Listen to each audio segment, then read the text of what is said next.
حضرت شاہ اللہ رحمۃ اللہ علیہ نے یہ بحث کی کہ انسانی نفس میں کتنی قوتیں ہوتی ہیں اور وہ کس طرح سے کام کرتی ہیں،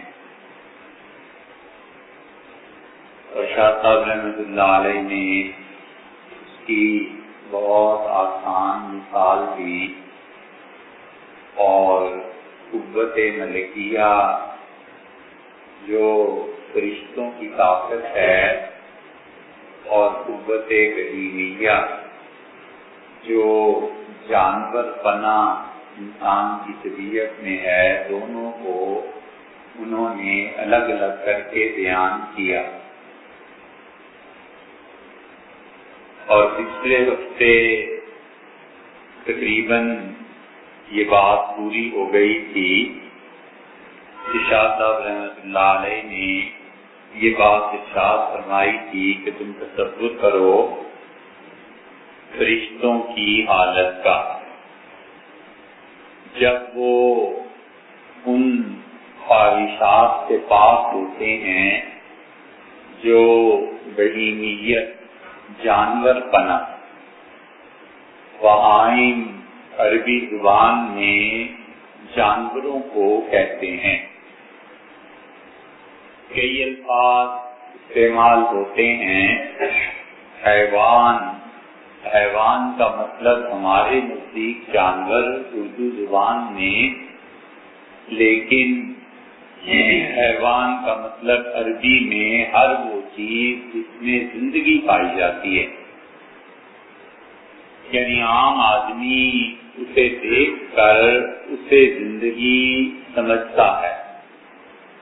ایک آدمی کہے کہ پتھر میں بھی زندگی ہوتی ہے، تو جب یہ لغت بنی تھی اور ایجاد ہوئی تھی اس زمانے میں اتنی تحقیق نہیں تھی.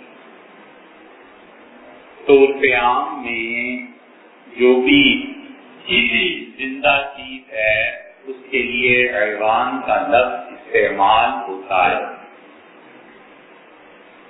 اور اردو زبان میں وہ جانوروں کے لیے خاص ہو گیا. عربی میں دابہ یہ بھی جانوروں کے لیے استعمال ہوتا ہے.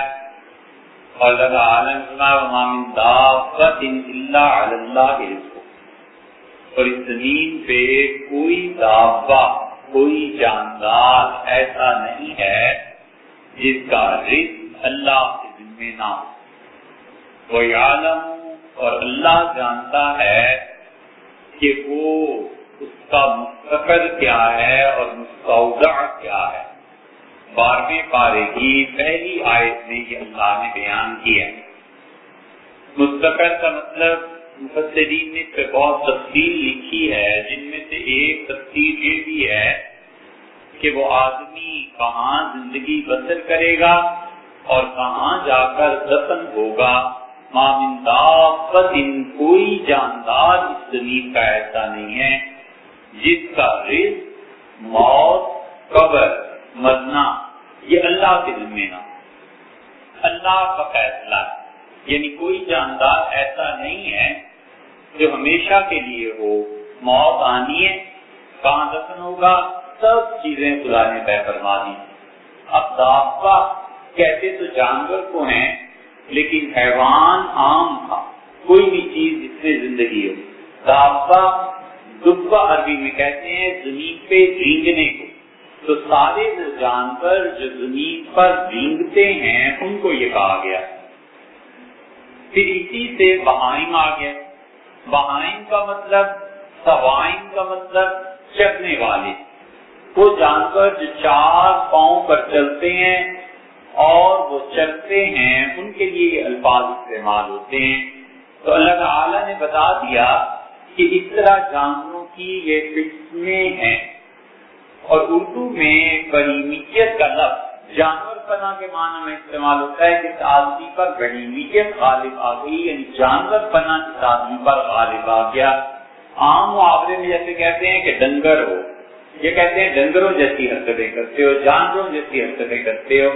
تو یہ سارے الفاظ یہی ہیں شاہ صاحب رحمۃ اللہ علیہ فرماتے ہیں فرشتوں کا حال تم سمجھو کہ جب تجرد ہو گیا بالکل فارغ ہیں فرشتے ہر اس خواہش سے جو انسانوں میں جانوروں میں پائی جاتی ہے، لا یزعجها حالۃ ناشئۃ من تفلیت القوۃ البہیمہ، اور جو جانوروں میں طاقت انہیں جانور بنے پر ابھارتی ہے فرشتوں میں وہ طاقت پائی نہیں جاتی۔ اب انسان ہیں، حیوان ہیں، انسان میں جتنا حیوانیت کا حصہ ہے اور خالص جو حیوان ہے کون سی قوت اور طاقت انہیں ابھارتی ہے؟ شاہ صاحب رحمۃ اللہ علیہ فرماتے ہیں کہ یوں سمجھ لیجئے الجوع والعطش، بھوک اور پیاس انہیں ابھارتی ہے کہ یہ اس کے تقاضے سے کام لے۔ بھوک کا تقاضا کھانا کھانا ہے، اگر کھانا حلال سے نہیں ملے گا وہ لازماً حرام پہ چلا جائے گا۔ پانی ہے، پیاس بجھانی ہے، پانی نہیں ملے گا شربت پہ چلا جائے گا، چائے پہ چلا جائے گا، وہ بھی چیز نہیں ملتی تو کسی حرام پہ چلا جائے گا۔ الغرض سے پیاس اپنی بجھانی ہے۔ فرماتے ہیں فرشتوں میں یہ چیز ہے نہیں۔ والخوف والحزن، اور خوف کی کیفیت، حزن سخت زمین، حزن کا مطلب حزن اردو میں استعمال ہوتا ہے دکھ کے لیے، غم کے لیے، وہ دکھ جو اندر ہی اندر انسان کو ہوتا ہے۔ حضرت یعقوب علیہ السلام نے اپنے بیٹوں سے کہا سیدنا یوسف علیہ السلام کے بارے میں کہ انما اشکو بثی وحزنی الی اللہ، میں اللہ تعالی سے فریاد کرتا ہوں اور اسی سے کہتا ہوں جو کچھ میرے اندر دکھ ہے غیر کے لیے۔ عربی زبان میں حزن اس غم کو کہتے ہیں جو اپنے لیے نہ ہو بلکہ غیر کی وجہ سے پیدا ہوا۔ اس لیے سے یعقوب علیہ السلام کو دنیا میں کس چیز کی کمی تھی؟ اگر فلسطین میں قحط پڑا تھا اور مصر سے انہوں نے گندم منگوائی تھی تو ساری دنیا ہی اس میں تھی، سارا فلسطین ہی اس میں تھا، کوئی ایسی چیز نہیں تھی جس کی یعقوب علیہ السلام کے یہاں کمی ہو۔ خود اللہ نے ایک لفظ قرآن میں ارشاد فرمایا ہے جو کسی کے لیے ارشاد نہیں فرمایا، اور فرمایا ہم نے ابراہیم علیہ السلام سے کہا کہ ہم تم پر انعام کر رہے ہیں، تمہیں بیٹے دیں گے۔ اسماعیل اور اسحاق علیہ السلام بیٹے کی بشارت ہو گئی، وَيَعْقُوبَ نَافِلًا، اور یعقوب تو تمہیں مفت میں دے دیں گے، نفل زائد چیز انعام میں تمہیں دے دیں گے، تمہارا پوتا بھی ہوگا یعقوب علیہ السلام۔ تو جس کو اللہ تعالیٰ انعام میں دے رہا ہے اس سے یہ ترشح، یہ بات نکلتی ہے کہ خدا اس کو ہر طرح سے اطمینان و چین میں رکھے گا، لیکن ایک ابتلا تھی۔ خدا کی قدرت و حکمت ہے کہ یوسف علیہ السلام جدا ہو گئے تو اب انہیں دکھ اور کوئی نہیں تھا، غیر کے متعلق تھا، اپنے علاوہ کسی کے متعلق، اور ان کا بیٹا تھا۔ تو حزن عربی میں اس دکھ اور غم کو کہتے ہیں جو اپنے متعلق نہیں دوسرے کے متعلق ہو۔ تو انہوں نے کہا کہ میں اپنے بیٹے یوسف علیہ السلام کے بارے میں جو بھی میری فریاد ہے وہ اللہ سے کرتا ہوں۔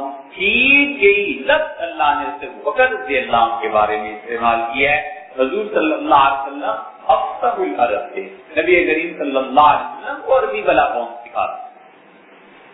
وہ پیدا عربوں میں ہوئے اور پھر عربوں میں بڑھے پلے اور ان کی زبان سب سے زیادہ اچھی، اور پھر اللہ کی طرف سے حضرت حلیمہ جو نے لے گئی، تو یہ جو قبیلہ تھا حضرت حلیمہ کا، حضور صلی اللہ علیہ وسلم خود بھی فرماتے تھے اور تاریخ سے یہ بات ثابت ہے کہ سب سے اچھی عربی فصاحت اور بلاغت کے اعتبار سے ان کی سب سے اچھی عربی یہ ہوتے ہیں۔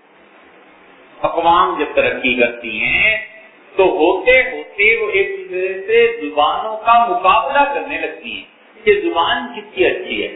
لکھنؤ اور دہلی والے یہ سب اپنی زبانوں کا مقابلہ کرتے تھے کہ اردو میں دلی میں یہ بولا جاتا ہے، لکھنؤ میں یہ بولا جاتا ہے، ہاں یہ چیز مذکر ہے، یہاں یہ چیز مؤنث ہے۔ اب ہمارے یہاں زوال آ گیا، اس زمانے میں امریکہ اور برطانیہ والے آپس میں انگلش میں بات کرتے ہیں تو وہ تقابل کرتے ہیں کہ تمہاری انگلش اچھی ہے کہ ہماری انگلش اچھی ہے، امریکن لہجہ کون سا ہے اور ادھر کا لہجہ کون سا ہے، انگلینڈ کا۔ اسی طرح اعلیٰ حضرت پنجابی میں آپ دیکھ لیں، پنجابی کی بھی قسمیں ہیں نا، تو لوگ کہتے ہیں فلاں جگہ کی جو پنجابی ہے یہ ٹھیٹھ پنجابی ہے۔ یہ سب کچھ کیا ہے؟ قوموں کے عروج سے چیزیں تعلق رکھتی ہیں. حضور صلی اللہ علیہ وسلم جس قبیلے میں جا کر ان کی پرورش ہوئی اور جس قبیلے کا انہوں نے دودھ پیا، آپ نے فرمایا ان سے زیادہ اچھی فصیح اور بلیغ عربی کوئی نہیں جانتا. بہترین عربی بولنے والے وہ لوگ تھے. بچپن آپ نے وہاں گزارا اور بچپن میں آپ نے ان کی عربی سیکھی. ان کا جملہ پھر نبوت ہے، رسالت ہے، پھر انہی الفاظ کو خدا نقل کر رہا ہے. اللہ کہتا ہے کہ ان کا ابو بکر رضی اللہ عنہ کے لا تحزن ان اللہ معنا، ابو بکر غم نہ کر، حزن نہ کر، اللہ ہمارے ساتھ ہے. اس کا مطلب یہ ہے اس لفظ کا حضرت ابو بکر رضی اللہ عنہ کے لیے یہ وہاں قرآن نے یہ نہیں کہا کہ حضور صلی اللہ علیہ وسلم نے فرما دیا تھا کہ لا تخاف، خوف نہ کر، ڈر نہ کر، لیکن خوف کا لفظ زیادہ آسان ہے. اس کے مقابلے میں حزن کا لفظ استعمال کیا تو مطلب یہ تھا کہ اے ابو بکر جو تمہیں میرے بارے میں چنتا ہے، پریشانی ہے کہ کیا ہو جائے گا، تو اس کے بارے میں فکر بالکل نہ کرو، اپنے دل سے اس غم کو نکال دو، اس لیے کہ اللہ ہمارے ساتھ.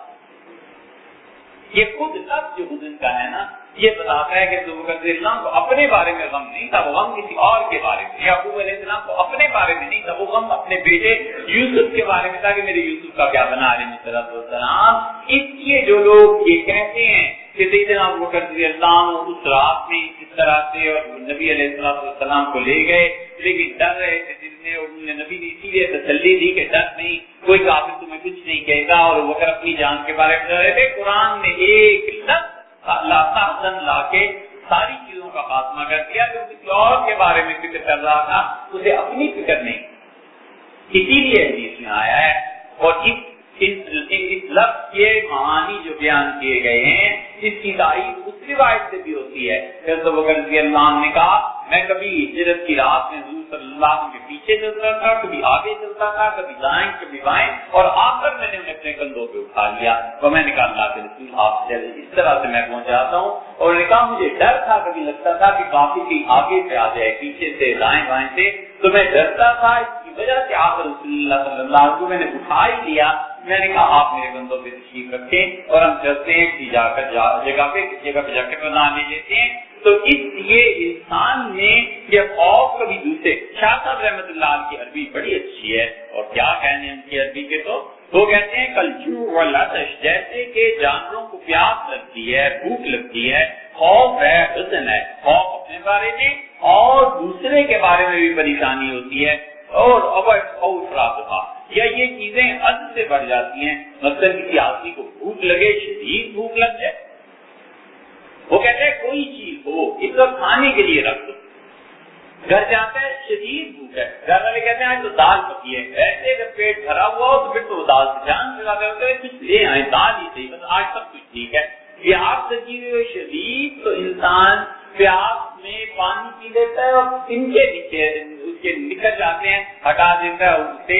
اسی لیے یہ کبھی کبھی لوگ جو کہتے ہیں نا کس فرقے کے پیچھے چلیں، کس کی بات مانیں، تو ہم کہتے ہیں جس سے تمہیں پیاس صحیح معنی میں لگ گئی نا اس میں تم گدلا پانی بھی پی لو، پھر آدمی ان چکروں میں زیادہ نہیں پڑتا.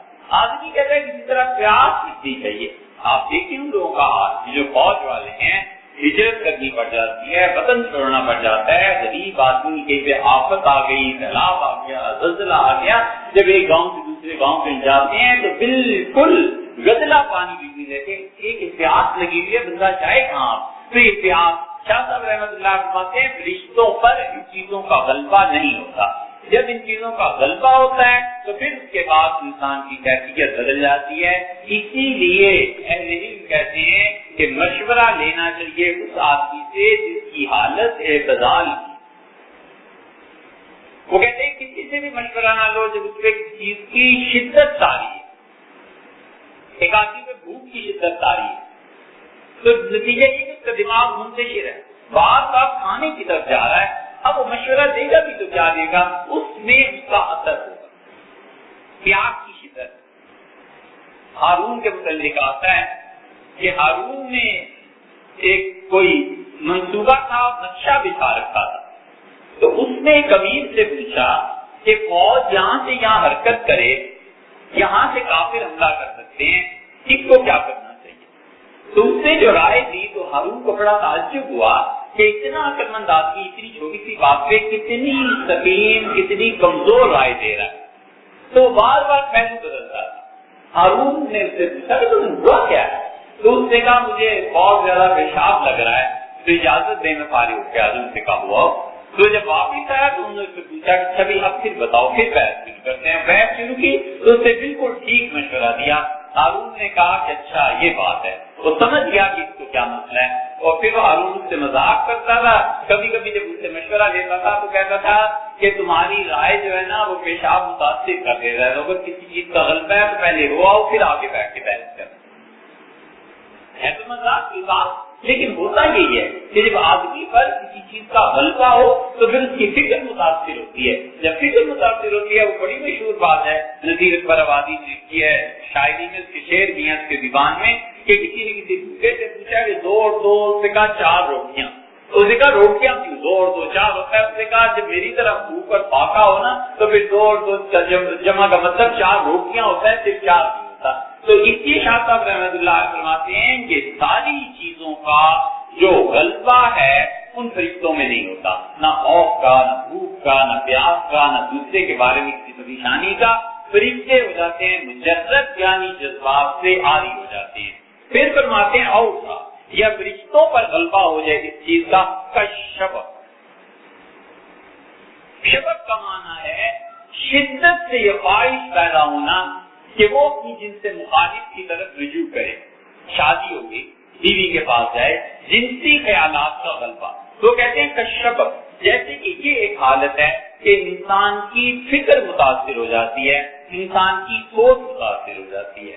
آپ بہت جگہ دیکھیں گے کہ جن لوگوں کو آپس میں دوستوں کو ایسا تعلق ہوتا ہے جیسے عشق اور محبت ہو گئی کہ ایک دوسرے کے بعد رہ ہی نہیں سکیں گے، جب شادی ہو جاتی ہے تو پھر آہستہ آہستہ وہ تعلقات دوری پہ ہو جاتے ہیں۔ پھر جن کو صبح شام ملتا تھا اسے بھی ہفتے میں مل لیتا ہے، پھر جسے ہفتے میں ملتا تھا مہینے میں مل لیتا ہے، سال میں مل لیتا ہے۔ وجہ اس کی ہے کہ جوش اور جذبہ جو تھا محبت کا، اس کو ایک جگہ ایسی مل گئی جہاں وہ محبت کے ساتھ جن کی تسکین ہو گئی، تو اب وہ خود بنیادی طور پر بدل گیا۔ اب وہ بدلنا ایسے نہیں ہوتا کہ کوئی برے معنی میں ہے، بلکہ اس پر جب وہ شدت کی غالب آ رہی تھی تو اس کو کوئی چیز چاہیے تھی جہاں بیٹھتا بات کرتا۔ انسانوں میں اللہ نے ایک دوسرے سے محبت رکھی ہے، تعلق رکھا ہے، یہ سب چیزیں اسے وہ چیز جب گھر میں مل گئی کہ وہاں بات کر سکتا ہے سب چیزیں، تو پھر اس نے باہر کی طرف راہ دیکھنی چھوڑ دی، اس کی بجائے وہ گھر میں محدود ہو گیا۔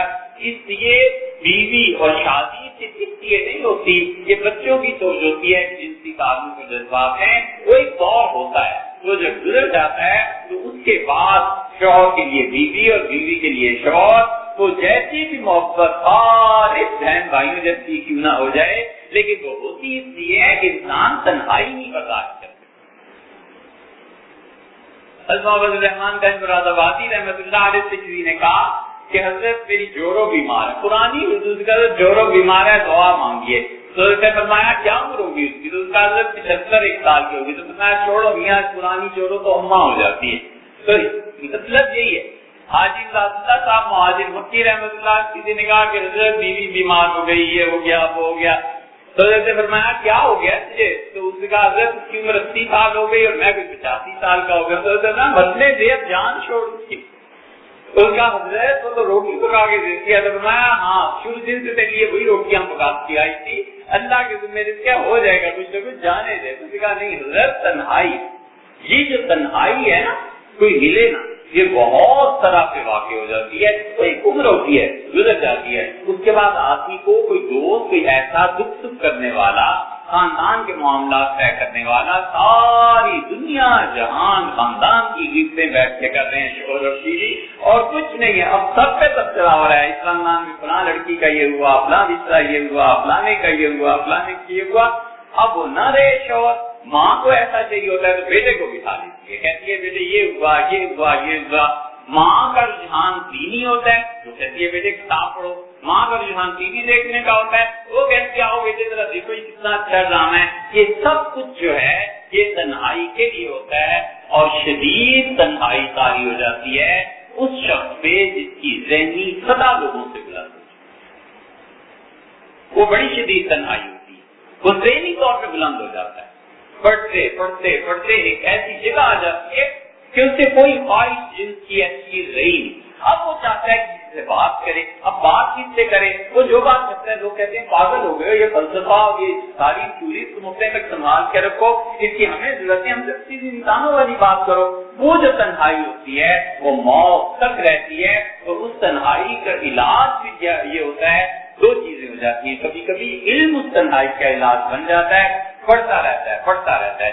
یورپ نے یہ جو کیا ہے نا کہ 18 سال کی عمر میں بچوں کو گھر سے نکال دیا, بچہ تنہا ہو گیا, ان کا تم آزاد ہو جو مرضی کرو, لڑکیاں لڑکے گھروں سے نکل پڑے.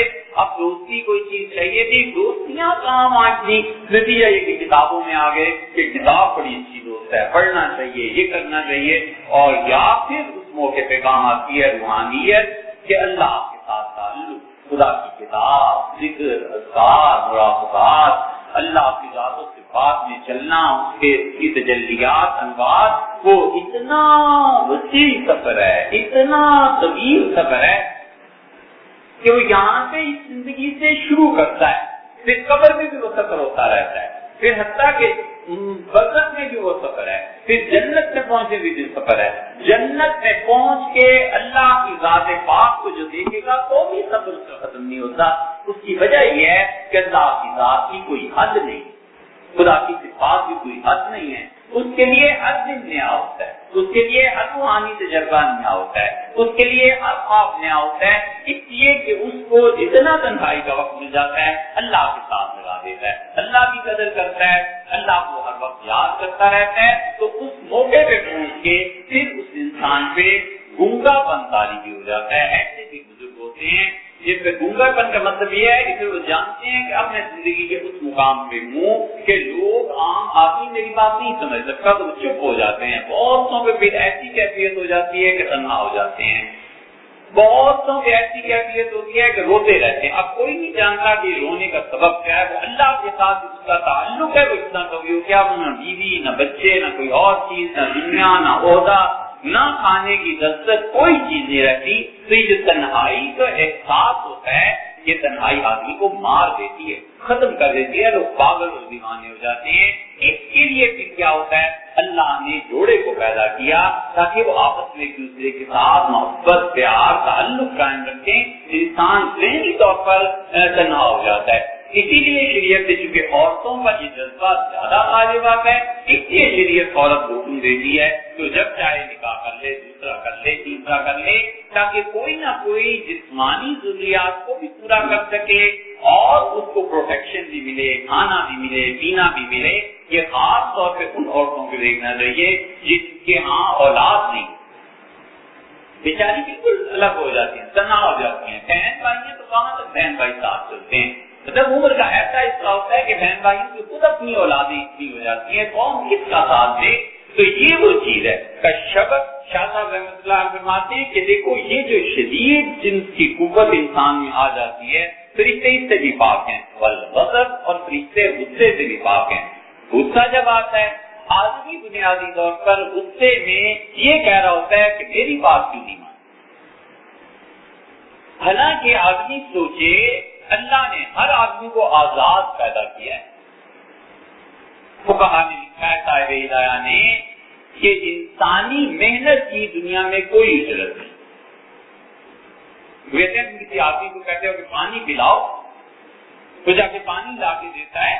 یہ پانی لانے میں 2 منٹ 3 منٹ جو لگے اس کے, تو تمہارا وہ غلام بن گیا نا 2-3 منٹ کے لیے, اس کی آزادی طلب ہو گئی. کہتے ہیں اس کی اجرت پوری دنیا بھی نہیں ہو سکتی. آزادی اتنی بڑی چیز, کیونکہ اللہ نے انسانوں کو آزاد پیدا کیا ہے. یہ جو 2-3 منٹ پانی کے لیے اس نے, ہم نے کیا کیا, اس سے پیسے دے دیے. ہم نے کہا بھائی آپ کو 1 مہینے کے لیے رکھا ہے, 1 مہینے میں جو چاہو ہم تمہیں کام کرائیں گے, ہم جو چاہیں گے کام کریں گے. 1 مہینے کے لیے اس کی آزادی کم سے کم مجموعی اعتبار سے اتنے گھنٹے کے لیے ختم ہو گئی جتنے گھنٹے 15 دن میں مثلاً بن جاتے ہیں. تو یہ پیسے کا لین دین ہے کہ اجرت پہ رکھ لیا, 5,000 10,000 نوکر رکھ لیا جو تمہارا کام کرو گے. وہ کہتے ہیں یہ اس لیے ہے کہ اس کے جسم کی زندگی قائم رہے, لیکن تک دفعہ تم بات سے بولیا. قرآن کہتا ہے ہم نے یہ اس لیے رکھا ہے تاکہ ایک طبقہ دوسرے طبقے سے کام لیتا رہے, دنیا کا نظام چلے. وگرنہ حقیقت میں جو اس کی 15 دن کی آزادی طلب ہو جاتی ہے اس کی اجرت کوئی بھی نہیں دنیا میں دے سکتا. اسی لیے بنیادی طور پر کہا لکھتے ہیں کہ دوسرے کے بچے کو حکم دینا جائز نہیں. وہ کہتے ہیں کسی کے گھر گیا اور دوسروں کے بچے ہیں، اس بچے کو یہ کہنا کہ مجھے پانی پلا دو یہ درست نہیں. وہ کہتے ہیں اس لیے کہ وہ بچہ اپنے باپ کے حکم کے تابع ہے، تمہارے تابع نہیں ہے. آپ جو اسے حکم دے رہے ہیں پانی پلانے کا، اسی صورت میں جائز ہے کہ آپ اس کے ساتھ تربیت کا تعلق ہے. یہ کم سے کم اس کے باپ پہ اعتماد ہے کہ اگر اس کے بیٹے کو میں نے پانی پلانے کے لیے کہا ہے اس کا باپ برا نہیں منائے گا. تو سکوتی رضا ہو گئی، خاموشی کی رضا ہو گئی. وہ بھی خاموش ہے، یہ کہا بیٹے جائیے پانی پلا دیجیے، تو باپ کہہ رہے جاؤ چچا کو پانی پلا. باپ کچھ نہیں کہتا، اشارہ کرتا ہے. باپ بالکل خاموش رہتا ہے تو بھی جائز ہے.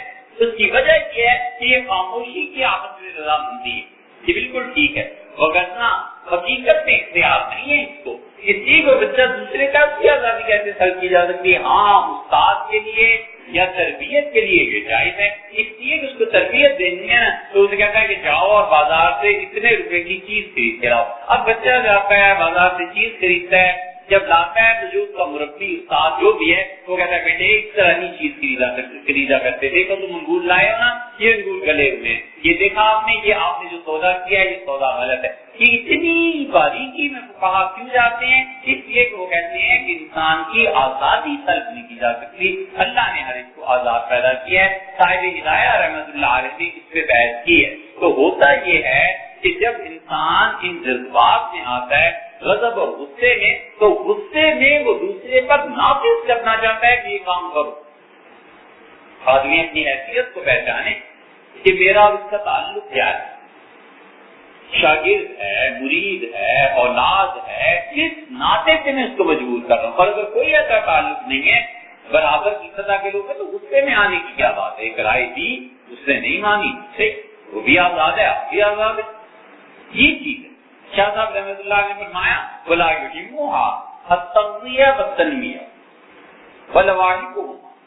اور اسی طرح فرشتے جب ان جذبات سے پاک ہیں تو کھانے پینے سے بھی پاک ہیں. اور فرشتوں کو اس کی ضرورت بھی نہیں ہے کہ ان میں نمو ہو. کھانا ہم اس لیے کھاتے ہیں. یہ بحث کی ہے ابن عربی رحمۃ اللہ علیہ نے بھی. شاہ صاحب بھی ایک طرف گئے ہیں ایک طرف کہ دنیا میں لذت کا وجود ہے یا نہیں، لطف ہے یا نہیں، مزہ ہے یا نہیں. اور پھر وہ کہتے ہیں کہ کوئی لذت کا وجود دنیا میں نہیں. وہ کہتے ہیں لذت تو ہے ہی نہیں دنیا میں. بھوک لگی، کھانا کھایا، تو یہ بھوک جو ہے یہ تکلیف ہے اصل میں تمہیں. اس تکلیف کو دفع کرنے کے لیے، ختم کرنے کے لیے کھانا کھاتے ہو. تو جب وہ مصیبت ہٹ جاتی ہے تم کہتے ہو بڑا مزہ آیا. پیاس لگ گئی، کانٹے الگ میں پڑ گئے، اب جلدی جلدی شربت پیا، بڑی طبیعت خوش ہوئی الحمدللہ. وہ کہتے ہیں یہ مزہ نہیں آیا تمہیں کچھ بھی، تم نے تو اس مصیبت کو دور کیا ہے جو مصیبت پیاس میں تمہیں لگی ہوئی تھی. اور پھر وہ کہتے ہیں اس جہان کی بات کرو جہاں بغیر پیاس کے تم شربت پیو گے، اور جہاں بغیر بھوک لگے تم کھانا کھاؤ گے. تو وہ سارے کا سارا کھانا جا کر تمہارے جسم میں جذب ہو جائے گا. اس کھانے کے بعد جو ٹوائلٹ اور یہ چیزیں وہ پیش ہی نہیں آئیں گی. وہ کہتے ہیں مزہ اس خوراک کا. اصل مزہ تمہیں جنت میں جا کے پتہ چلے گا کہ کیا ہوتا ہے. یہاں تو تم اپنے آپ سے دکھ اور تکلیف کو جو دور کرتے ہو، تکلیف جب دور ہو گئی تو سکون آ گیا، بس اب آرام سے سو گئے. تو کہتے ہیں یہاں کوئی مزہ نہیں. شاہ صاحب رحمۃ اللہ فرماتے ہیں دو چیزیں ہوتی ہیں. ایک تو ہوتا ہے کھانا کھانا، دوسرا ہوتا ہے کھانے کی بنیاد پر جسم کا پھیلنا. آدمی سردیاں آ رہی ہے، برف نہیں پیتا اس لیے کہ جسم کو نقصان دے گا. گرمیاں آ جائیں گی، لسی پیے گا تو لسی سے اس انسان کے جسم کو پھیلنے کا موقع بھی ملے گا، موٹاپا بھی آئے گا، یا قوت آئے گی یا طاقت آئے گی. جو بھی فرشتے ان دونوں چیزوں سے بے نیاز ہیں. نہ وہ کھانے پینے کی ضرورت رکھتے ہیں، نہ ہی انہیں نمو کرنا ہے کہ فرشتہ مثلاً پہلے اس کا 4 فٹ تھا تو 5 فٹ ہو گیا، فرشتے کا وزن پہلے 200 من تھا تو 300 من ہو گیا. کوئی چیز انہیں ضرورت نہیں. اور اسی طرح شاہ صاحب نے فرمایا کہ جو کھانے پینے کی غذا کے نتیجے میں اس کے لواحقات پیدا ہوتے ہیں. مثلاً کھانا کھاتا ہے تو پیغام و حالہ اس کا جو ظاہر حصہ ہے اسے اپنے جسم سے خارج کرنا ہے. اس کی وجہ سے جو قوت آتی ہے اسے درد کرنا ہے. اس سے فرشتے بالکل پاک ہیں. وہ کہتے ہیں تو پھر وہ ہوتا کیا ہے فرشتوں کا؟ وَإِنَّمَا تَبْقَى فَارِغَةً لِانْتِظَارِ مَا يَرِدُ عَلَيْهَا مِنْ فَوْقِهَا، فرشتے انتظار کرتے ہیں جو کچھ کے اوپر سے آئے بس اللہ کا حکم پہ آ جائے. فَإِذَا تَرَشَّعَ عَلَيْهَا أَمْرٌ مِّنْ فَوْقِهَا، اور جب اللہ کا حکم اوپر سے ان پہ نازل ہوتا ہے تو فرشتے دوڑ پڑتے ہیں کہ خدا کا جو کام ہے وہ کریں. نہ کھانا، نہ پینا، نہ بیوی، نہ بچے، نہ غصہ، نہ شہوت، کوئی چیز نہیں فرشتوں کی. کرتے کیا ہے؟ ان کا بس انتظار میں رہتے. اوپر کا مطلب یہ ہے کہ اللہ کا ایک نظام ہے. جس طرح یہ دنیا ہم دیکھ رہے ہیں اسی طرح اللہ کے ہاں ایک اور دنیا اور بھی ہے، اور وہ دنیا آسمانوں سے اوپر ہے. اور انبیاء علیہ السلام اس جہان کی خبر دیتے ہیں. حضور اکرم صلی اللہ علیہ وسلم نے معراج کے جتنے واقعات بیان کیے اس میں آپ نے اوپر آسمانوں سے جو کچھ اوپر ہو رہا ہے اس کی خبر دی ہے. اس کا یہ مطلب نہیں ہے کہ اللہ کے اوپر بیٹھا ہوا ہے معاذ اللہ، استغفر اللہ. خدا کے لیے جسم، خدا کے لیے وجود، خدا کے لیے زمانہ، خدا کے لیے وقت، خدا کے لیے اسپیس، یہ ساری چیزیں ایسی ہیں جو خدا کو ایک مخلوق ماننے کے مترادف ہیں کہ خدا کوئی مخلوق ہے. بالکل ایسے اس لیے جو لوگ کہتے ہیں کہ اللہ عرش پہ ہے تو پھر اس سے سوال آگے پیدا ہوتا ہے. وہ جو گمراہ فرقوں نے اختیار کیا انہوں نے کہا اللہ چھوٹا ہے یا عرش چھوٹا ہے. جب آپ ایک بات کہتے ہیں تو پھر انسانی سوچ کوئی روک تو نہیں سکتا. اللہ عرش کے برابر ہے، عرش سے چھوٹا ہے کہ بڑا ہے. پھر ایک گمراہ نے لکھا کہ خدا عرش سے 4 انگلی چھوٹا ہے، عرش بڑا. بھلے اللہ. کسی نے کہا خدا عرش پہ بیٹھا اور عرش سے چرانے لگا. اس طرح کی بہت سی چیز اتنی سمجھ نہیں آئی کہ عرش مخلوق ہے اللہ. جب عرش نہیں تھا اس وقت اللہ کہاں تھا؟ جہاں اللہ اس وقت تھا وہاں اب بھی وہیں ہے. الان کما کام، اللہ اب بھی وہیں ہے جہاں پہلے تھا. اس لیے اوپر کا مطلب یہ ہے کہ غیب سے احکامات آتے ہیں. حضور اکرم صلی اللہ علیہ وسلم نے فرمایا کہ جب غیب سے کوئی حکم آتا ہے تو ایسے آواز آتی ہے جیسے تم ماربل پہ، سنگ مرمر پہ زنجیر کھینچو تو آواز آتی ہے.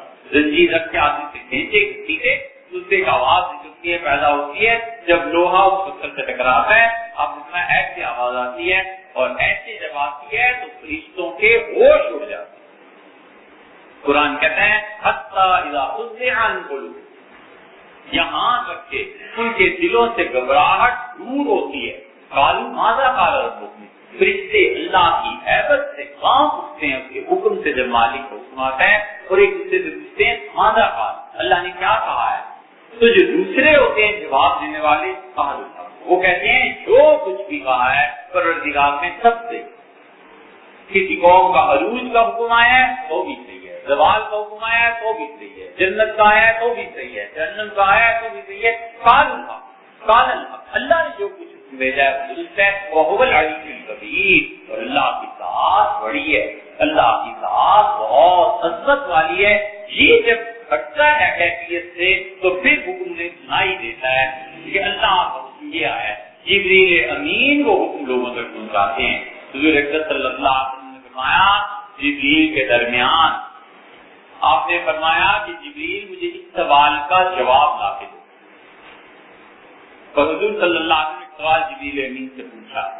صحیح حدیث میں آیا ان کا اللہ کے رسول آج آپ کا سوال جو تھا مطلب یہ کہ اس کی برکت ایسی تھی کہ اللہ تعالیٰ نے انتہائی قریب مجھے کر دیا،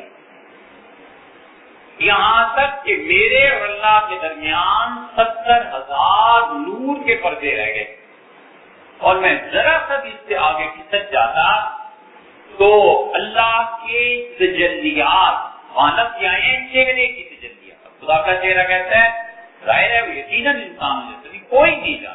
اللہ نے کہا اس کائنات کی کوئی چیز میری جیسی نہیں. جب ہے ہی نہیں کوئی چیز تب ہم کہیں کیا مثال کیا دیں، تشبیہ کیا دیں. آپ نے فرمایا جبریل امین نے کہا کہ اللہ کے رسول میں ذرا سا اپنی جگہ سے کھسک جاتا تو خدا کے چہرے کی تجلیات جلا ڈالتی مجھے. حضور صلی اللہ علیہ وسلم سے قریب ہو گئے تھے. ان کا اللہ کے اور میرے درمیان نور کے 70,000 پردے باقی تھے، بس سب سے زیادہ میں آج قریب ہوں. آتی ہے جو بھی حکم آتا ہے جبریل امین دیتے ہیں، فرشتوں کو دیتے ہیں، فرشتے عرش والے کو سنتے ہیں سب، اور وہاں جو روحیں ہیں وہ روحیں سنتی ہیں۔ یہ ہوتا ہے مثلاً موت کا حکم آ گیا کہ اسلام کو لے آؤ، اب اس شخص کے باپ دادا پیر مرشد کسی کی روح اتنی پاک تھی کہ وہ وہاں جا کر فرشتوں میں داخل ہو، اللہ کے عرش کے گرد، عرش ایک مخلوق ہے، عرش دیکھتا ہے، عرش محسوس کرتا ہے، عرش پر موت کی خبر جب پہنچتی ہے عرش کو تو عرش جھوم اٹھتا ہے، بڑا خوش ہوتا ہے کہ فلاں کی روح آ رہی ہے، عرش ناراض بھی ہوتا ہے اس بدبخت کی روح اب جہنم میں جائے گا، یہ ادھر نہ آئے، اتنی قوت ہوتی ہے اس بری روح میں۔ وہاں جو کسی آدمی کے باپ دادا وغیرہ وغیرہ کسی کی نیک روح ہوتی ہے، اللہ کا وہ حکم وہ فرشتے بھی سنتے ہیں، جبریل امین آ کے کہتے ہیں حکم آیا ہے کہ فلاں جگہ سے فلاں آدمی کو لے آؤ، وہ جو نیک روحیں وہاں ہوتی ہیں وہ بھی سنتی ہیں، فرشتے بھی، روح اپنا کام کرتی ہے، فرشتے اپنا کام کرتے ہیں۔ روح یہ کام کرتی ہے کہ یہ جس سے مرنا ہے نا اس کو خواب میں آ جاتی ہے، تو یہ کہتی ہے چلو اب تمہیں بلا رہے ہیں، تو باپ اٹھتا ہے، ماں اٹھتی ہے، کہتی ہے رات میں اپنے والد کو دیکھا، یہ چیز ایک خاتون تھی ان کے انتقال تھا، تو وہ کہنے لگی کوئی بظاہر اثرات نہیں تھے، بڑے بڑے اچھے گھرانے کی تھی، اللہ تعالیٰ مغفرت فرمائے ان کی اور ہم سب کی، بہت بہت اچھے گھرانے کی تھی، اپنا خواب بیان کرنے لگی اور کہنے لگی میں نے خواب دیکھا ہے رات کہ ٹکٹ آ گیا اور ٹکٹ لائے ہیں والد اور سسر کے دونوں آئے ہیں اور مجھے کہتے ہیں ٹکٹ، تو ہم نے پوچھا کیا ہوا، کہنے لگی میں نے کہا کہ میرے بھی بچے چھوٹے چھوٹے ہیں، میں قتل نہیں کر سکتی تو یہ ٹکٹ واپس کر دیں، تو انہوں نے کہا کہ بیٹی یہ جو ٹکٹ ایک مرتبہ کٹ جاتا ہے نا پھر یہ واپس نہیں ہوا کرتا، کہ اس کا کیا مطلب، اب کون اس خواب کی تعبیر دے، اس کا کیا مطلب، چند دنوں میں بیٹھے دیکھتے دیکھتے چھوٹے چھوٹے بچے چھوڑ کے جوانی کی حالت میں چل بسی، اب وہ وہاں پر جو روحیں تھی انہوں نے فرشتوں نے سنا، فرشتوں نے اپنا کام شروع کیا کہ اس کو لانا ہے، اب دیکھو اس کے اعمال کیسے ہیں، نیت کیا ہے، کفن کا کپڑا کون سا، یہ ساری چیزیں، اور ادھر سے روحوں نے اپنا کام شروع کیا، انہوں نے آ کے بتا دیا کہ یہ چیز ہونے والی ہے۔ اس طرح یہ خدا کا نظام چلتا ہے، مگر کیونکہ ہمارے علم میں نہیں ہوتا، ہم نے سنا نہیں ہوتا، پڑھا نہیں ہوتا، اس لیے میں بڑی عجیب بات اسپتال میں داخل ہے، کہتا ہے میرے حضرت آئے تھے اور فرما رہے تھے ساتھ چلنا ہے، اب کوئی کیا جانے کہ اس کے شہر وہاں حکم ہو گیا لوہے محفوظ میں، اللہ کی طرف سے حکم آ گیا کہ بندے کو لے آؤ، اب اس کے شہر کی روح وہ اپنا کام کرتی ہے اور آپ اس سے بتاتی ہے کہ مطلب اب آنے کا وقت ہو گیا ہے، توبہ اللہ استغفار جو کچھ کرنا ہے آپ لیٹو، اب ہمارے سے آؤ گے، ملاقات ہو جائے، بہت جگہ ایسے ہوتے ہیں، سیدنا عثمان رضی اللہ عنہ کے ساتھ ایسے ہو گیا، انہوں نے اپنی اہلیہ سے کہا کہ آج میں تہمت نہیں باندھوں گا، مجھے شلوار لاؤ، وہ لے آئی پہنی اور انہوں نے آثار بند جو تھا اسے اچھی طرح کس کے باندھا اور بیوی کو کہنے لگے کہ میں نے آزار بند کس کے باندھا ہے اچھی طرح سے کہ مجھے بڑی حیا آتی ہے، کوئی ایسا واقعہ پیش آ جائے کہ میں برہنہ ہو جاؤں تو مجھے اس سے حیا آتی ہے۔ رہنیا نے کہا ہوا کیا آپ کو، کہنے لگے بس یہ کہ حضور صلی اللہ علیہ وسلم خواب میں رات ملے مجھ سے، تو فرمایا میں بھی سویا تھا صبح، تو مجھے حضور صلی اللہ علیہ وسلم خواب میں ملے اور بکر عمر رضی اللہ عنہ بھی ساتھ تھے، سارے جنت میں تھے، تو میں نیچے حضرت صلی اللہ علیہ وسلم نے فرمایا عثمان میری امت نے تمہیں بڑے دکھ میں ڈال دی، بڑی تکالیف مجھے دی، میں نے کہا اللہ کے رسول ایسے ہی ہے، آپ کی امت نے مجھے بہت دکھ دیا ہے، بہت تکلیف دی ہے، تو فرمایا اچھا کہ ایسی حالت ہے، میں نے کہا میں روزے سے ہوں، تو فرمایا پھر افطار نہ کرنا، میں جنت میں تمہارا انتظار کر رہا ہوں، کیا افطار کریں گے، تو کہنے لگے میری جب آنکھ ہوئی تو میں سمجھ گیا ہوں کہ آج کے جو روزہ ہے بس آخری ہے اور اتنی اچھی طرح کس کے باندھ دیا ہے کہ پتہ نہیں ہوتا کیا حالت پیش آ جائے، تو اللہ تعالیٰ اپنے بات بلا لے گا، اور وہ واقعی ہوا کہ وہ شہید ہو گئے۔ تو اس طرح کی بہت سی چیزیں اللہ کے احکامات آتے ہیں، فرشتے لے کر دنیا میں آ جاتے ہیں، فرشتے لگ جاتے ہیں اس کام میں، نہ انہیں کھانا نہ پینا نہ اور کوئی کام، بس وہ کہتے ہیں اللہ کے اس حکم کو جلدی نافذ قرآن کہتا ہے یہاں تک کہ اس کے دلوں سے کاٹ دور ہوتی ہے، ایک دوسرے سے پوچھتے ہیں کہ تیرے رب نے کیا حکم دیا، وہ کہتے ہیں یار جو حکم اللہ کا ہے سب سچ ہے، وہ سچ کہتا ہے اللہ کی ذات عالی، اور پھر اس کے بعد وہ اپنے گاؤں میں لگ جاتے ہیں۔ شاہ صاحب رحمۃ اللہ علیہ فرماتے ہیں کہ اوپر سے احکامات نازل ہوتے ہیں علی اقامت نظام مطلوب، اور وہ فرشتے غور پڑتے ہیں جو اللہ کو مطلوب ہے نظام اس کو قائم کرنے کے۔ اللہ کو نظام کیسے قائم کرنا ہوتا ہے؟ لوگوں کے اعمال جب اچھے ہوتے ہیں تو نظام بدلتا ہے، لوگوں کے اعمال جب کرتوت برے ہوتے ہیں تو خدا کی طرف سے بھی نظام بدلتا ہے۔ حضرت نوح علیہ السلام کا قصہ جمعے میں ہم کہہ رہے تھے کہ اللہ کہتا ہے وہ فارغ تنور، نوح علیہ السلام کو بتایا گیا کہ دیکھیے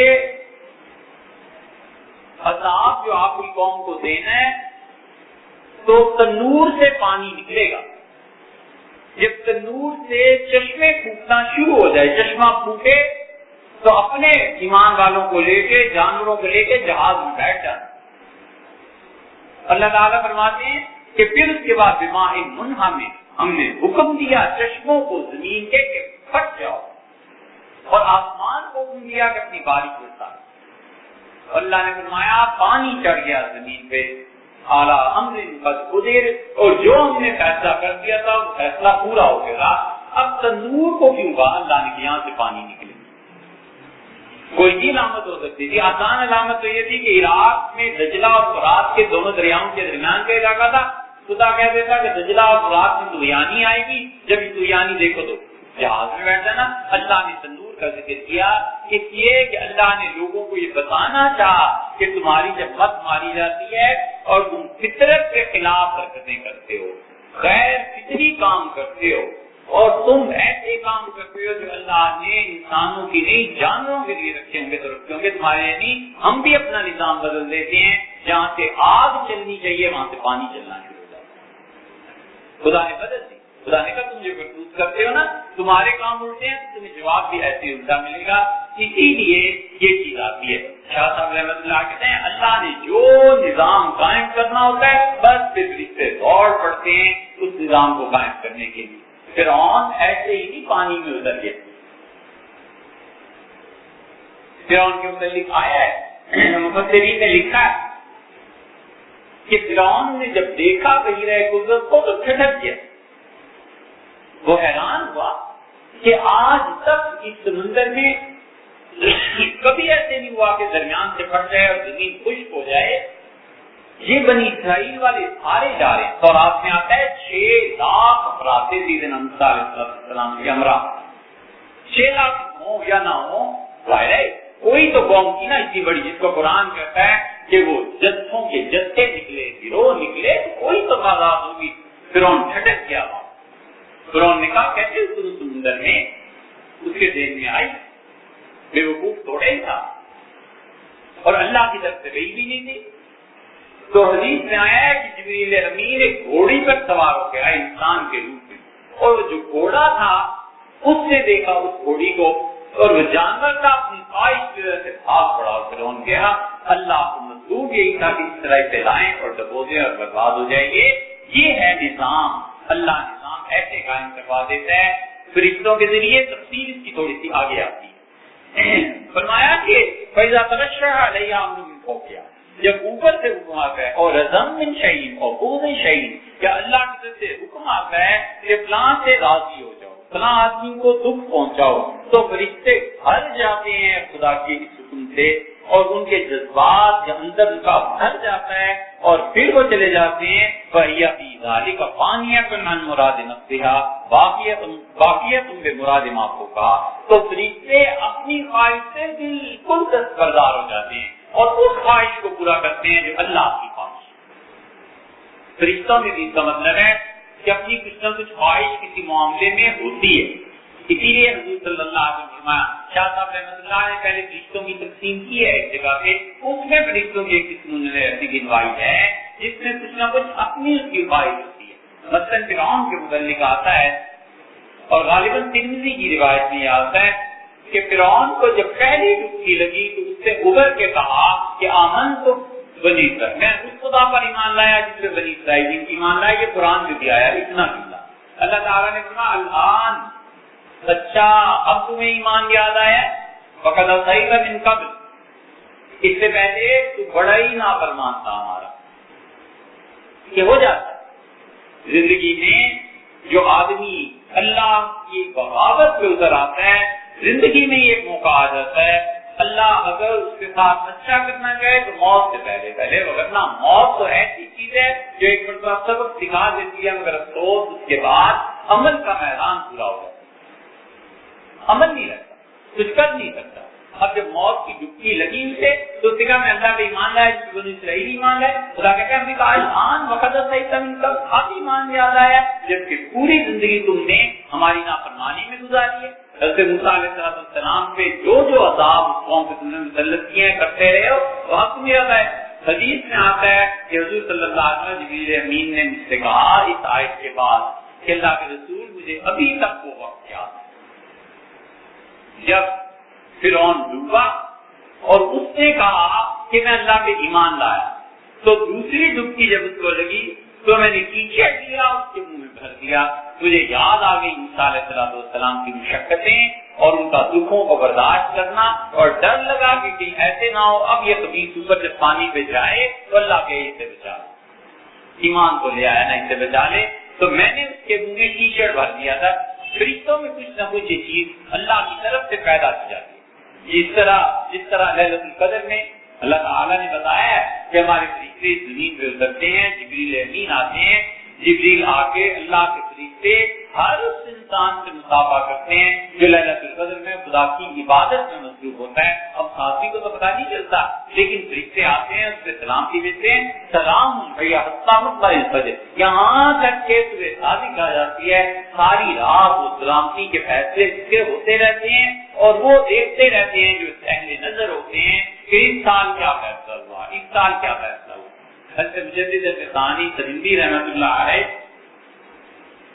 شام کو اپنی اہلیہ کے ساتھ کسی باغ میں اپنے گھر میں باغ میں ٹہل رہے تھے، خزاں کا موسم، ہوا چلی تو پتے جھڑنے لگے، تو شعبان کی 15 کے بعد کا تھا، تو اہلیہ نے عرض کیا کہ حضرت پتے جھڑ رہے ہیں سارے، تو فرمانے لگے اس شخص کو کہتی ہو جس نے اپنی زندگی کا پتا اس سال چڑھتے ہوئے دیکھا۔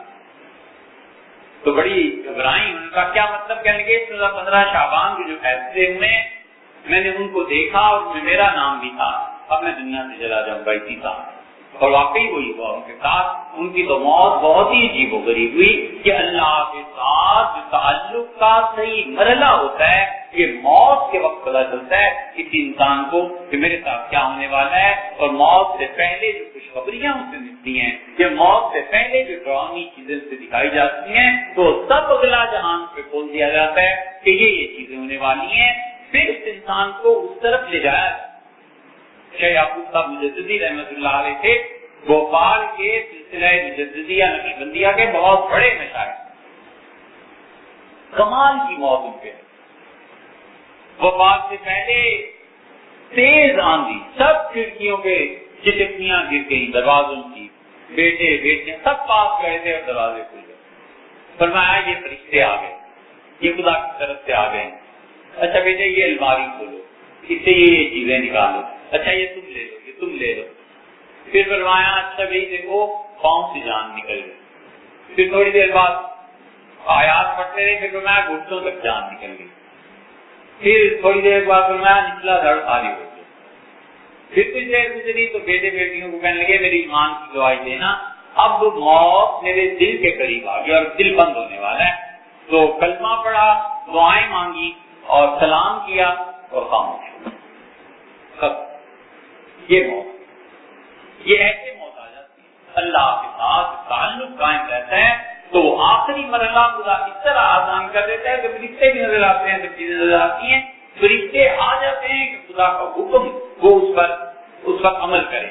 اپنی جیسے شاہ صاحب رحمۃ اللہ علیہ بالکل ختم کر دیتے ہیں اپنی خواہش کو، اور پھر کیا ہوتا ہے سمت تصور حال الفائی، اب تم دوسری حالت سنو جو کہ جانوروں کی ہوتی ہے، فی تلطفھا بالحیات الخسیسہ، یہ جو جانور ہوتے ہیں اب ایک سائڈ انہوں نے بیان کر دی تصویر کی پوری کہ اللہ کے فرشتے کیسے ہوتے ہیں، اب دوسری سائڈ کا ہے کہتے ہیں جانوروں کے بارے میں بھی سنو، لا تزال مشغوفۃ بمقتضیات الطبعیہ فانیۃ، جانوروں میں جتنی خواہشات ہوتی نہیں ہے، یہ اس کے جو تقاضے ہیں ان میں مصروف رہتے ہیں۔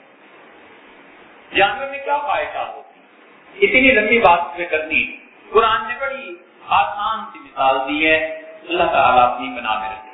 اللہ تعالیٰ اس شخص کو دین کا علم زیادہ دے دے، یہ کوئی آسان چیز نہیں ہے، یہ بڑی ذمہ داری ہے۔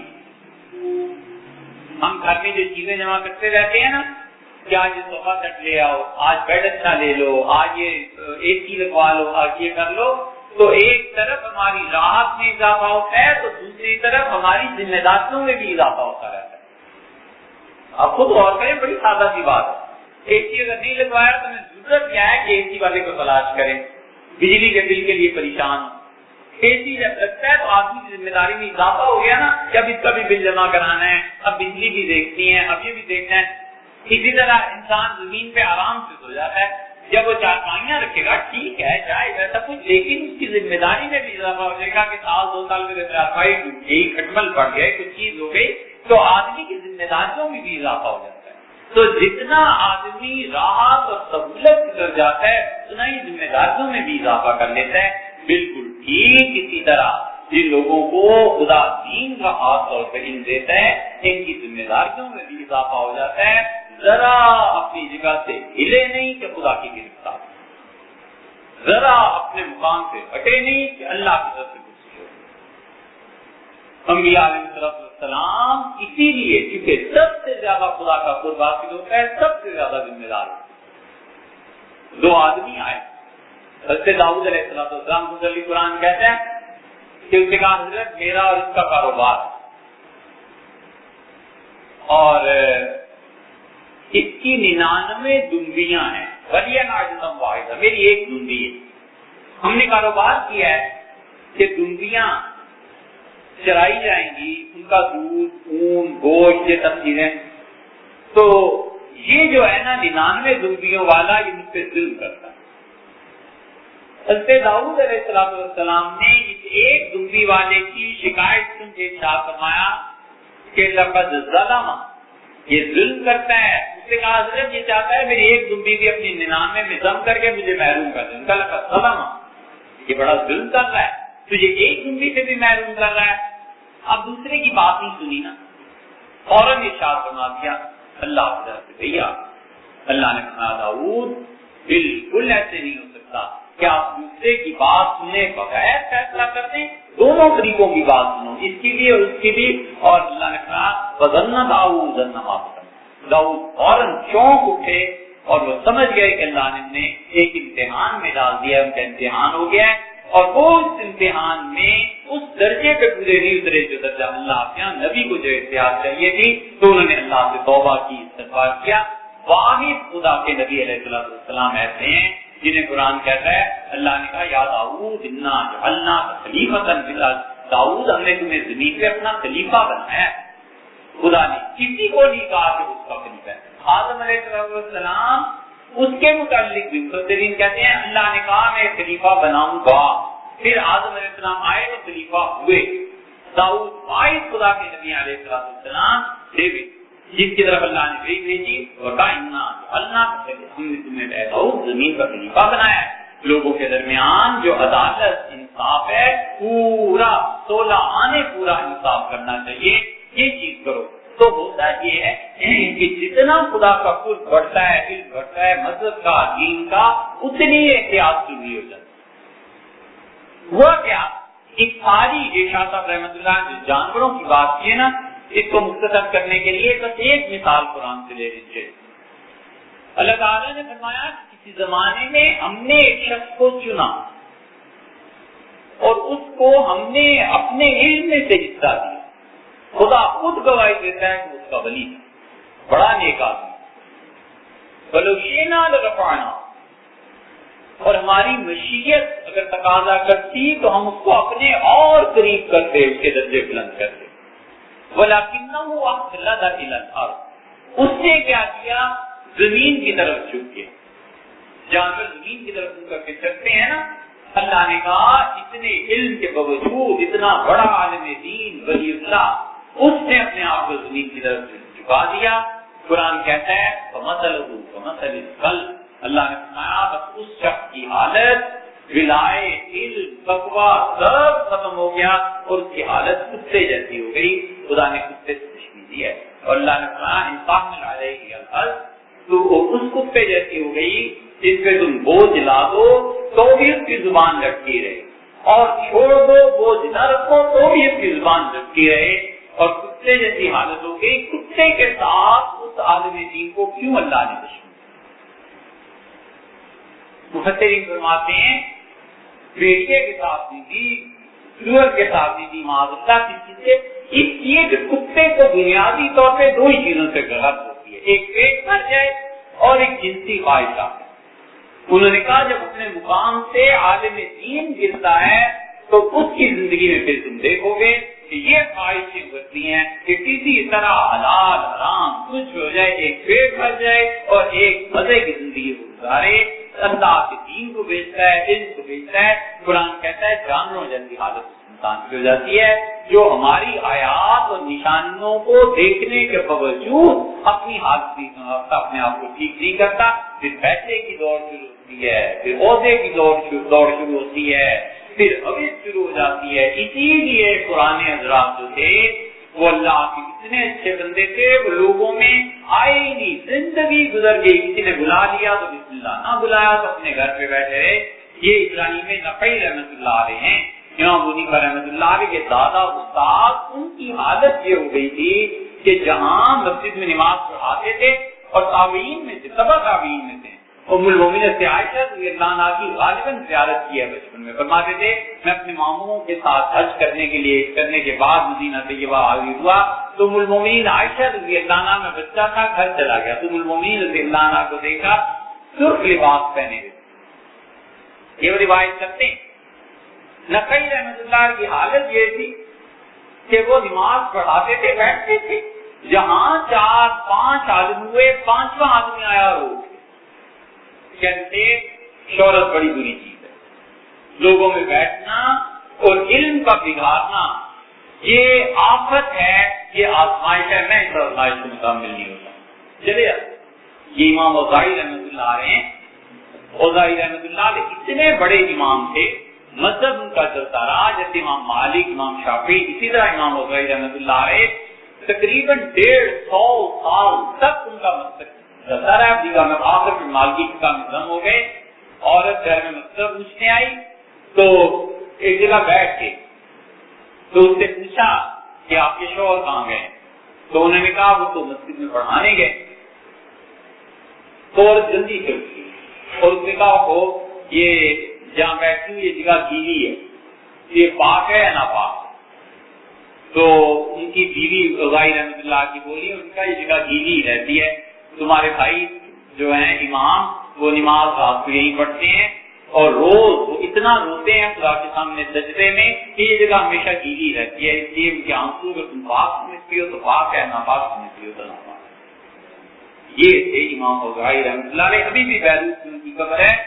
سوال ہی پیدا نہیں ہوتا کہ کئی لوگوں کے مجمع میں چلے جائیں, چپ کر کے زندگی گزارتی, ڈرتے تھے کہ اللہ نے جو علم دیا ہے ایسے نہ ہو جائے جو قرآن میں آیا ہے کہ اس کی حالت کتے جیسی ہوگی. اللہ نے فرمایا, شاہ صاحب رحمۃ اللہ علیہ فرماتے ہیں جانوروں پر جب یہ کیفیت غالب آتی ہے تو تم دیکھو گے یرجع الی نفع جسدی, تو وہ اس طرح بھاگتے ہیں جانور کے ان کے جسم کے جو تقاضے ہیں وہ پورے کیے جائیں, یعنی بھوک اور جن بنجفائی لاما توفیق الطبیعت فقط, اور وہ چاہتے ہیں کہ ہر ایک اچھی چیز اپنی جسم میں جمع کر لیں.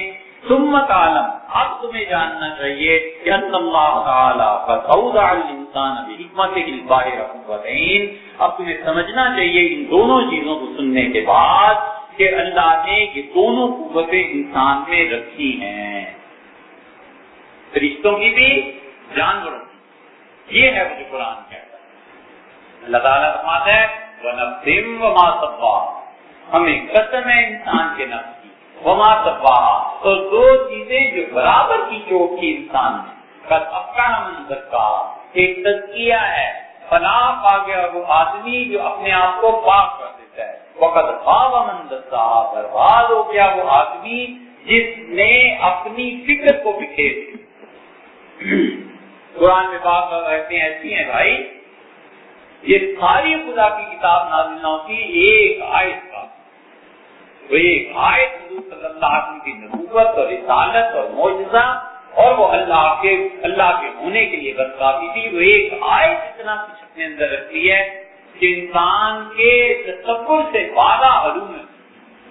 اللہ نے کیا فرمایا اولم یکفی انہ علی کل شیء، کیا انسانوں کو اس لوگوں کو پتہ نہیں ہے کہ ان کا پروردگار ہر چیز پر گواہ ہے. کہ قرآن کی ایسی آیت ہے کہ اللہ کے علاوہ کسی کو سجدہ کرنا جائز ہوتا تو اس آیت کو سجدہ کرتا. کتنی زبردست بات اللہ نے. کیا لوگوں کے لیے اتنا کافی نہیں ہے کہ وہ یہ بات جانے کہ ان کا پروردگار ہر چیز کا ضامن ہے؟ کیسی بات؟ نوٹ پہ مہر لگی ہوتی ہے، حکومت ضامن ہے اس بات کی کہ یہ ڈالر اور کرنسی کی. جس دن گورنمنٹ کہہ دیتی ہے کہ یہ مہر ہماری کینسل ہے، بیٹھے بٹھائے گھر میں اگر 10 کروڑ بھی رکھے ہیں تو سب بیکار، 10 روپے بھی رکھے ہیں تو بیکار ہو گئے.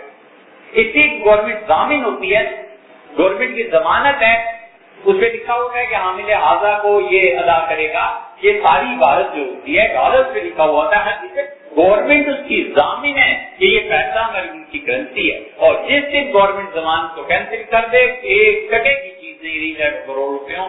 اللہ کہتا ہے تمہیں اتنا کافی نہیں ہے سمجھنے کو، اس کائنات کی ہر چیز کے ضامن ہم ہیں. جب تک ہم ہیں چاہیں گے تو تمہاری زندگی ہے. جس دن ہم اپنی ضمانت اٹھا لیں اس دن پانی پینے سے مر جاؤ گے. جس دن ہم اپنی ضمانت واپس دے دیتے ہیں اس دن چینی کھانے سے مر جاتا ہے.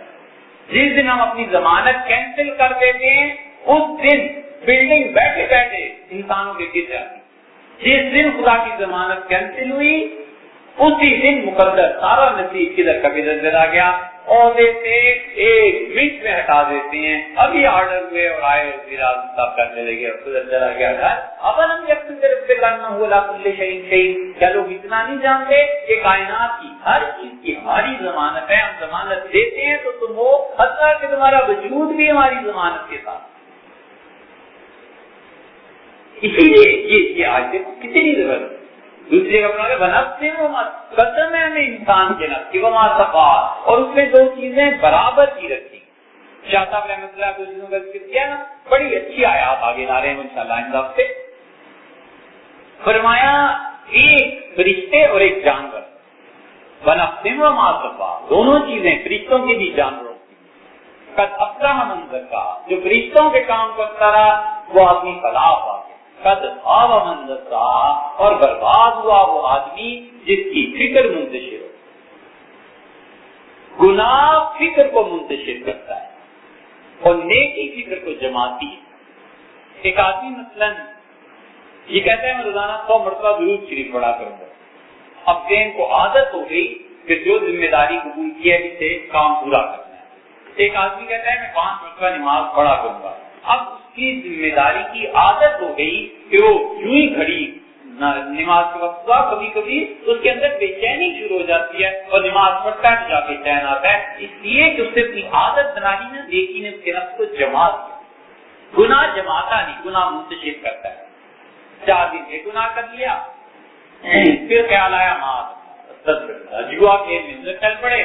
پھر جوئے میں کیا رکھا ہے یار، ایسی پیسے برباد ہوتے ہیں، چلو فلمیں دیکھنی بھی بات نہیں، اس سے جی بات کیا اور گناہ کی طرف چل پڑے. یہ گناہ جو انسان کے نفس کو بکھیرتا ہے خدا کہتا ہے یہ برباد ہو گیا، دین بھی دنیا بھی، کیونکہ اس کو مستقل مزاجی کی عادت نہیں پڑے گی تو یہ گناہ انزائٹی پیدا کرے گا، یہ گناہ فرسٹریشن پیدا کرے گا انسانی شخصیت میں. انسان برباد ہو جائے گا. یہ گناہ اس طرح انسان کو تباہ کرتا ہے. قرآن میں کوئی آیت نہ ہوتی، اتنے ہی کافی تھا کہ اللہ نے کہا برباد ہوا وہ آدمی کی فکر منتشر ہو گئی. فکر، اور جس کو فکر ہوتی ہے نیکی کی اسے پتا ہے یہ ہماری مسجد ہے، اس طرح وضو کرنا ہے، جا کے اس وقت نماز پڑھنی ہے، گھر آنا ہے، اس وقت میں درس سننا ہے، اس وقت میں بیان کرنا ہے، اس وقت میں یہ کام ہے، اس وقت میں وہ نیکی میں جمع رہتا ہے. طبیعت میں ایسا جماؤ پیدا ہوتا ہے کہ اب اللہ کی رحمت کی طرف آتی ہے. اسی لیے اللہ کہتا ہے ان الذین قالوا ربنا اللہ، وہ لوگ جنہوں نے کہا اللہ ہمارا رب ہے، ثم استقاموا، پھر اپنے دل کو جما دیا انہوں نے اس عقیدے پہ اللہ ہی نفع اور نقصان کا مالک ہے، خدا میرا رب ہے، تتنزل علیہم الملائکہ، جب اس کی موت آتی ہے ہمارے فرشتے اس پہ نازل ہوتے ہیں، نبی نہیں ہوتا، عام آدمی ہوتا ہے، تتنزل علیہم الملائکہ، میرے فرشتے اس کے پاس آتے ہیں، کہتے ہیں کہ وہ فرشتے آ کے کیا کہتے ہیں، فرشتے موت سے پہلے پیغام دیتے ہیں اور کہتے ہیں نحن اولیاؤکم فی الحیات الدنیا، دنیا کی زندگی جو تم گزار کے آئے ہو نا، ہم تمہارے دوست تھے، تمہیں میں دیکھا نہیں، ہم تمہاری نظروں پہ اوجھل تھے، ہاتھ ملاؤ، ہماری تمہاری یاری، نحن اولیاؤکم، ہم تمہارے دوست تھے، اور اب آگے چلو، کوئی فکر نہیں کرنے کی ضرورت، کوئی غم نہیں، اللہ نے بھیجا ہے، خدا کہتا ہے میرے بندے کو لے آؤ، تمہاری روح ہم لے جائیں گے، حضور صلی اللہ علیہ وسلم اس کی روح تڑپتی ہے کہ نکلے، رشتے کہتے ہیں صبر کر، تھوڑی سی دیر ابھی باقی ہے، تیرے رب نے مقرر کیا ہے وقت، یہ کیا ہے استقامت، ساری زندگی نیکی نے جمائے رکھا بھی یہ کام سے کر، اسی لیے حضور صلی اللہ علیہ وسلم نے کہا اللہ کے رسول میرے رشتے دار مجھے کہتے ہیں، حضور صلی اللہ علیہ وسلم نے فرمایا تم اپنی روش کو قائم رکھو، ملتے رہو، جاتے رہو، اور آپ نے فرمایا جو تمہارے ساتھ برا سلوک کرے نیکی کرنے کے بعد بھی، احسان کے بعد بھی، وہ اتنا گناہگار ہوتا ہے جیسے اس نے اپنے منہ پہ کالک مل، اب کالک کسی کے منہ پہ ملو تو پھر کیا ہو، وہ فرشتے روحانی کالک مل دیتے ہیں، یہ اتنا احسان فراموش ہے کہ اس کے ساتھ دوسرا رشتے دار 20 سال 30 سال سے نیکی کرتے چلا رہا ہے، اس کو جب قوت ملتی ہے اپنے محسن کی جڑیں کاٹتا ہے، اپنے محسن کے خلاف کرتا ہے، شکر کرو وہ تمہارے ساتھ نیکی سے پیش آ رہا ہے، گھر ہے، اچھی طرح چل رہا ہے، تو یہ جو ہے نا استقامت ہے، قد خاب من دسا، تباہ ہو گیا وہ آدمی جو فکری انتشار میں مبتلا ہوا، وہ گناہ کرتا ہے۔ پیش آتا رحمۃ اللہ علیہ آگے چل کے قرآن سے ثابت کرتے ہیں، یہاں تک تو انہوں نے عقل سے ثابت کیا کہ فرشتے اور جانور یہ دونوں میں سے کچھ حصہ انسان میں آیا، آگے چل کے پھر وہ اس کی بحث کرتے ہیں، لیکن نقل سے یعنی قرآن سے دلیل لاتے ہیں، انشاءاللہ